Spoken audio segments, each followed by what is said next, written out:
বর্তমান সময় দেখা যায় ভালোবাসা, প্রেম, কমিটমেন্ট ভাঙার পর ছেলে কিংবা মেয়ে সুইসাইড করতে যায়। আরে 3 মাসের পরিচয়, 3 মাসের মেলামেশা, তার জন্য তুমি জীবন দিতে প্রস্তুত হয়ে যাও? প্রথম কথা, জীবন কোনো সিনেমা নয় যে তুমি মারা যাওয়ার পর আবার ফিরে আসবে বা তোমার দ্বিতীয়বার জন্ম হবে। Life is more expensive. জীবন নিয়ে যদি এতই কৌতূহল থাকে তাহলে তার কাছে গিয়ে শোনো, যিনি জীবনধারার শেষ মঞ্চে জীবন যুদ্ধের লড়াই করছেন। 2 টাকার প্রেমের জন্য যে জীবন তুমি বরবাদ করছো, বিশ্বাস করো সেই ব্যক্তিটি 1 মাস অপেক্ষা করবে না নতুন কাউকে খুঁজে নিতে। এ সকল চরিত্র সিনেমাতেই মানায়, বাস্তব জীবনে নয়। বাবা মার বয়স হচ্ছে, বোন বিয়ের উপযুক্ত হচ্ছে, আর তুমি এই ফালতু প্রেমের চক্করে জীবনেরই সমাপ্তি করতে চাইছো?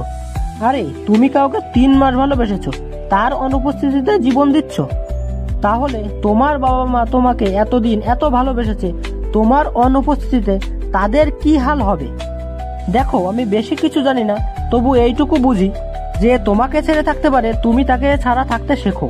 তুমি তোমাকে এমন স্টেজে নিয়ে যাও যেন তোমাকে ছেড়ে যাওয়ার কারণে ও আফসোস করে।